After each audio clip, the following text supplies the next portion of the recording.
to go brief introduction. About some of the more performative, and if your questions are anything to go by some of the more fun aspects. Hopefully. This one particularly is not fun, but of direct action. Goran Durić from Otpor, to Ecological Uprising, mapping the trajectory of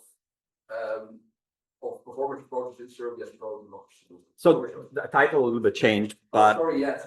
Don't worry about that. It's the same paper, just it has a little bit different focus. Hello, everyone. I'm Goran. I'm originally Serbian. I'm coming from the University of Melbourne, and obviously, as I'm joining you from as someone who studies performance in theater, so the way how I talk about things and think about things might be a little bit different. So I would just like to set out first what performance studies are. Maybe that's useful because it's still a relatively young field.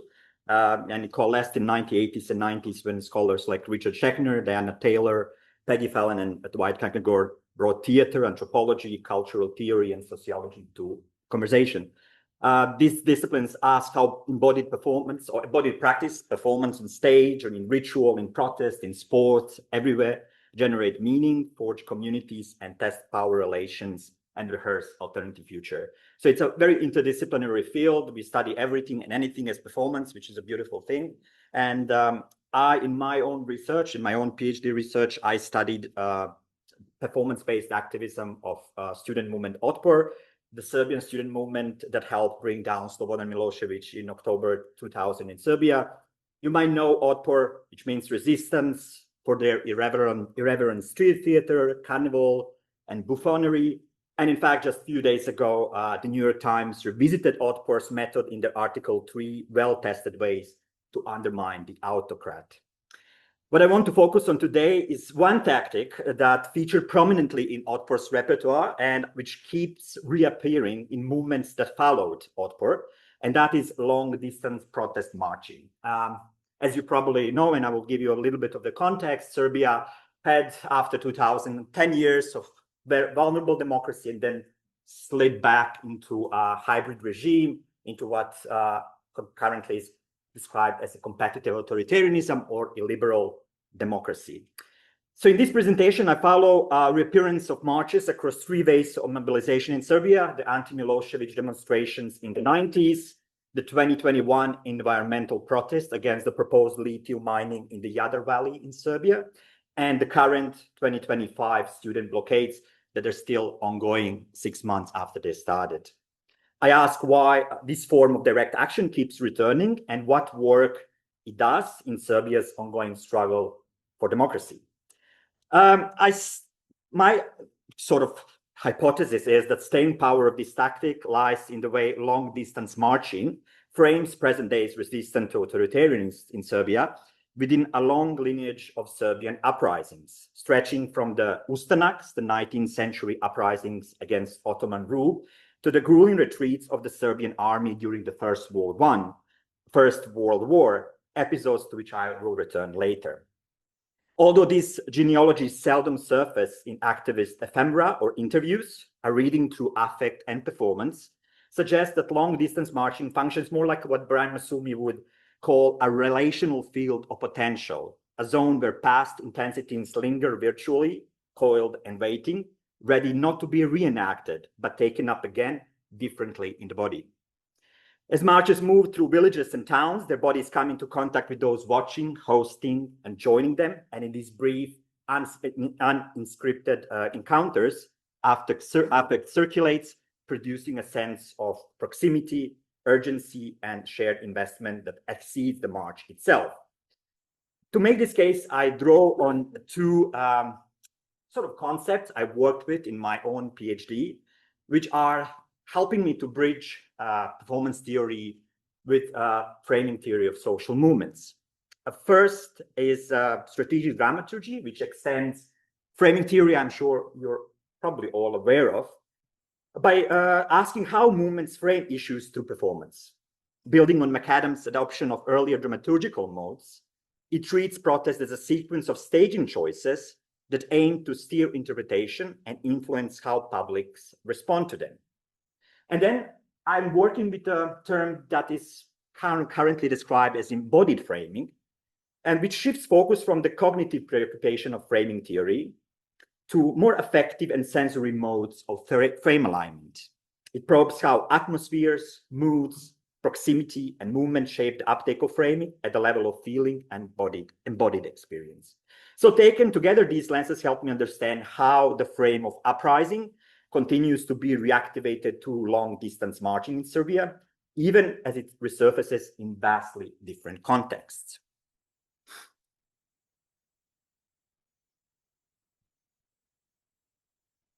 Okay.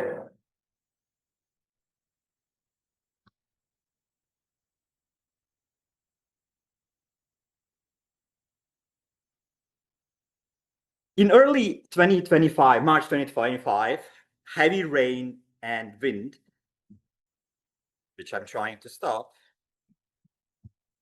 Okay, sorry. Heavy rain and wind battered Rudnik Mountain, while a group of young people walked up a country road towards Belgrade, leaning forward against the storm. According to comments on the post on Viber, these were students from the towns of Užice and Čačak, who chose to walk over 150 kilometers of treacherous mountainous terrain rather than take more convenient transport. The column on raincoats is headed towards Serbia's capital to join what many see as the make or break moment of nearly 5 months of student-led protests against the regime.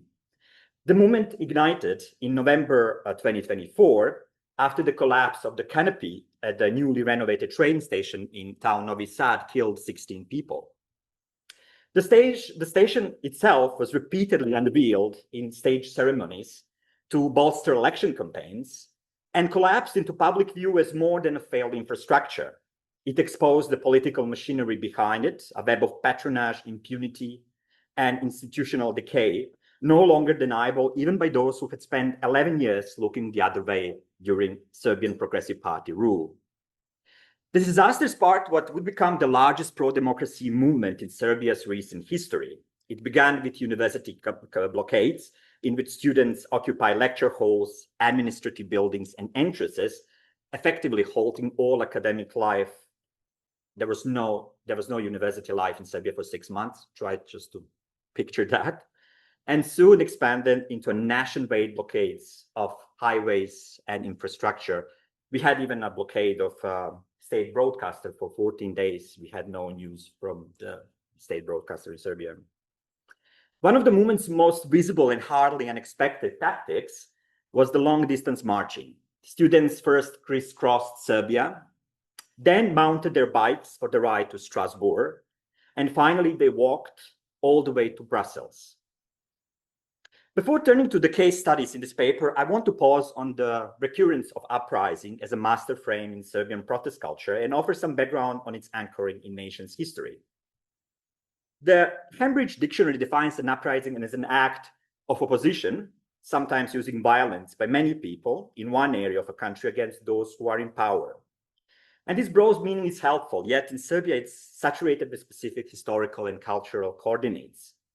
Serbia's sense of its own history, on its own past, is threaded through successive rebellions, most notably the first Serbian uprising in 1804 and second Serbian uprising in 1815, which both were uprisings against Ottoman rule. Though neither revolt won full independence outright, together they set the nation on the long road to liberation after nearly 5 centuries under Ottoman Empire. From these struggles grew a powerful national narrative that even the smallest, most desperate acts of resistance pitted against overwhelming odds are not merely justified, but have the power to bend history itself. But one episode, more than any other, seems to crystallize this charge of the national story: Serbia's response to Austro-Hungarian invasion during the First World War, and more specifically, the episode known as the Great Retreat, which you have a photo here on your screen. In the winter of 1915, faced with encirclement by Austro-Hungarian, German, and Bulgarian forces, the Serbian army, accompanied by large numbers of civilians, embarked on a harrowing withdrawal through the snow-bound Albanian mountains. Starving, sick, and exposed to the elements, hundreds of thousands set out, and only a fraction survived the journey to the Adriatic coast. where they were evacuated by Allied ship to the Greek island of Corfu. Just to give you a context, nearly 30% of Serbian population perished in World War I.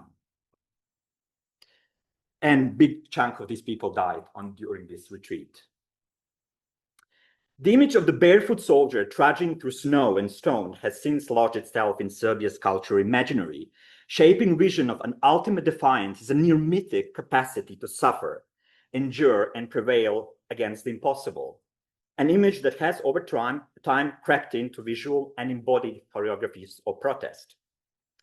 Look, marching has long been mapped the terrain of collective struggle around the world, from Gandhi's South marches to Selma and the March on Washington, from other Mason Pace marches to Mothers of the Plaza de Mayo. It has functioned both as a symbolic gesture and a tactical mobilization. But yet I'm arguing here that these examples, which often foreground mass participation or symbolic journeys to seats of power, Serbian protest marches follow a slightly different logic. They unfold as performances of endurance, where the somatic takes center stage. The sheer strain of moving across long distance becomes in itself a claim to moral and political legitimacy. Which leads me to the movement that kind of revitalized marching in 1990s. The long-distance march first entered Serbia's anti-Milosevic resistance movement during 1996 student protests. 17 students left the southern city of Niš and trekked the 240 kilometers to Belgrade under the banner conquering the peak of Serbia. Each carried original polling station returns from one of Niš's 17 disputed precincts, proved they claimed that local commission had doctored the vote to Milosevic's ruling Socialist Party.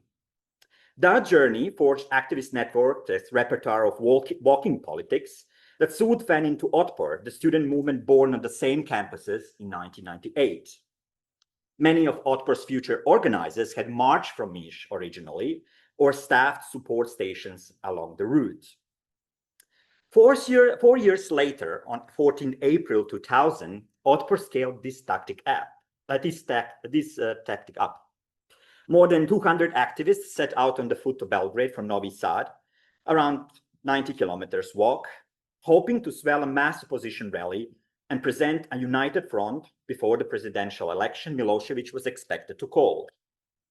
When the marchers reached Inđija, the biggest stop on their slow push towards Belgrade, the student Vladimir Ješić clambered onto makeshift platform, seized the microphone, and addressed the waiting crowd. We have no cause to fear for our lives, for they have already been taken away from us.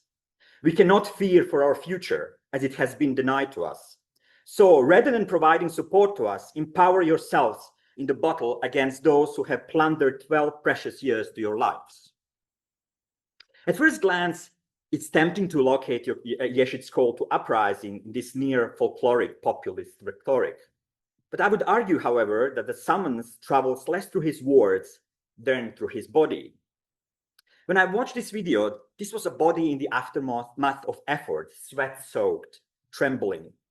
Following Teresa Brennan's work on effective transition, I follow how this speech moves less through this semantic proposition than through a clenched jaw softening only in bursts, a shift sticking to his back, the mic cord tugged taut as he leans too far forward. I read these moments as leakages, effective discharge made legible through movement, inviting the crowd to feel rather than trust the urgency of his call. What lends this speech force isn't reason. Ješić is only 20, or not even 20, but the flicker of a body nearly out of sync with itself, overwhelmed, vibrating with something it can't quite contain. However, the event that perhaps most clearly gestured towards the working of embodied framing in marching took place at the very end of Otpor's march as the column reached the outskirts of Belgrade. As the groups approached Branko's Bridge, a well-known entry to the city, they were met by a crowd of ecstatic people who greeted them with white daffodils and food. Daffodils, yes. Alexander Maric, who took part in the march, captures the intensity of the moment in the interview. As we walked, 2 girls offered us some cake, and a grandmother had baked a cheese pie and kindly urged us to eat, saying, "Eat, my children, you must be hungry." An older couple approached us, and they hugged and kissed each of us on the cheek, while another man clapped and cried tears of joy, not bothering to wipe them. A group of high school students, roughly our age, joined us, laughing and shouting with excitement. Some girls leaned out of window and blew kisses. As we walked, more and more people spontaneously joined the column and walked with final few hundred meters with us. An old man approached me and asked, "Can I walk next to you, son?" I couldn't remember the last time I had cried, but now I struggled to hold tears back. What made this response so uncanny was that activists of Otpor held nothing close to that political capital one might expect to warrant such a reception. At the time, they were still emerging as a recognizable oppositional force. They were scruffy young people with backpacks and blistered feet, not seasoned dissidents or public figures. By any rational measure, their arrival in Belgrade should have seemed a touch over the top, or even invited a skeptical shrug. Instead, a different energy swept in. And since then, I really kept asking myself, why? Why this reception? And why such emotive memory of this event by the activists? And the next section of this paper shifts focus to a different kind of march, which happened, that unfolded 2 decades later, after fall of Milosevic, under the rule now of Aleksandar Vučić. Once Milosevic as Minister of Information, Vučić later broke from the far-right Serbian Radical Party and co-founded the Serbian Progressive Party in 2008, presenting it as a pro-European while steadily consolidating power. Since becoming Prime Minister in 2014 and President in 2017, he has entrenched a hybrid regime marked by systematic weakening of democracy, securing a string of near uncontested electoral victories. In December 2021, amidst of the deadliest waves of the COVID pandemic, Serbia witnessed a significant environmental uprising. This movement emerged in response to the government plans to allow Rio Tinto, an Anglo-Australian mining company, to develop a large-scale lithium mine in Jadar Valley in Serbia. The proposed project, which the European Union considers a strategic project, was valued 2.5 billion, aimed to exploit one of Europe's largest lithium deposits. The protest, organized by a coalition of environmental organizations that call themselves Environmental Uprising, involved nationwide blockades and mass demonstrations. The public outcry forced the government to withdraw the proposed legal amendments, and by January 2022, all permits related to the Jadar project were annulled, effectively bringing the Rio Tinto's mining initiative to a halt. This marked the first time Vučić yielded to domestic pressure. 2 minutes, okay. 3. I took part in that protest and I described the feeling being in that occupation, but I will just move to the end. And this brings me to the present moment, the one that opened this presentation and now brings it to a close. The aftermath of the collapse of Canopy Station. By late 2025, student blockades rippled across the country. Videos of reckless young people zigzagging their way through Serbia became a fixture on Twitter X, where entire Serbian opposition lives. And the moments, which is also the movement's emotional nerve center and an amplifier of its energy. When the students set out to internationalize the movement, they launched a 1,300-kilometer journey, traveling on foot and bicycle from Novi Sad to Strasbourg, followed by 2,000 kilometers ultramarathon relay to Brussels. In each European cities through which they passed, they were met by crowds of Serbs living abroad, who welcomed them with flowers, tears, food. And let me leave you with one scene from Munich, home to one of the largest Serbian diasporas in Germany. As the students' caravan approached the city, the anchor of Serbia independent broadcaster, Insider, could barely contain her feelings, stating, "The students are advancing on Munich." The procession, soaked, wind-battered, some visibly limping, surged into the waiting crowd, hoisting their bicycles above their heads like they are bearing arms. And one woman in the crowd, a medical doctor, as the reporter later noted, rushed to tend to a marcher with open blisters on his feet. Then the scattered chants gave way to song, Tamo Daleko, there far away, mournful folk anthem composed in 1916 to honor the Serbian army harrowing retreat to Albania during the First World War. As the students sank, arms around one another, the square briefly became something else, a kind of a portal where histories touched. Bystanders, the tourists, found themselves caught between the worlds, some puzzled, others seemingly moved without knowing why. And then once again, despite myself, I felt it, as I still do, that unruly surge of feeling that folds past into present, real into symbolic. It left me wondering not whether such long distance marching manipulate collective memory and collective trauma, but why, despite they do, I still find myself carried away. That's it. Very interesting paper. Open the floor. I'll start with that. That was fascinating. Thank you so much for this. I was wondering whether instead of victimhood, talk about whether vulnerability would be a better play.